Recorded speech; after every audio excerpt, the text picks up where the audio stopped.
Fit হও, দারুণ অনুভব করো, স্বাস্থ্যই সম্পদ, এই স্লোগানকে সামনে রেখে চট্টগ্রামে তৃতীয়বারের মতো অনুষ্ঠিত হয়েছে 10 কিলোমিটার ম্যারাথন দৌড় প্রতিযোগিতা। এতে অংশ নেয় দেশ বিদেশের কয়েক শতাধিক দৌড়বিদ। প্রতিযোগিতা শেষে বিজয়ীদের মাঝে তুলে দেওয়া হয় পুরস্কার। প্রতিযোগিতার media partner Jamuna television. Amrapali fruit syrup, real magic in every drop. নগরীর প্যারেড মাঠ থেকে শুরু হয় ম্যারাথন, পরে চট্টশ্বরী রোড হয়ে আসকার দিঘি, জামাল খান ও গনি বেখারি রোড প্রদক্ষিণ করে আবারও প্যারেড মাঠে গিয়ে শেষ হয় প্রতিযোগিতা।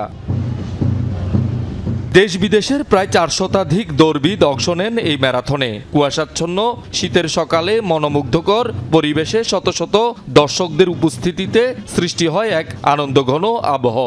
এটা আমার 18তম ইভেন্ট। আজকের ইভেন্টটা খুব সুন্দর এবং গোছালো পরিবেশে।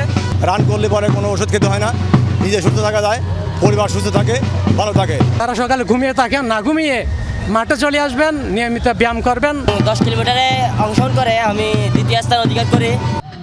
প্রতিযোগিতা শেষে অংশগ্রহণকারীদের মাঝে তুলে দেওয়া হয় মেডেল। ম্যারাথনের মিডিয়া পার্টনার যমুনা টেলিভিশন। 1 থেকে 10 পর্যন্ত পুরস্কার দেওয়া হচ্ছে, আবার 50 বছর থেকে উপরে যারা আছে তাদেরকেও পুরস্কৃত করা হচ্ছে এবং মহিলাদের জন্য আলাদা পুরস্কারের ব্যবস্থা আছে।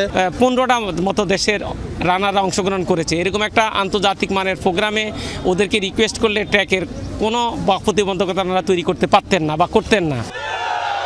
শহীদুল সুমন, যমুনা নিউজ, চট্টগ্রাম।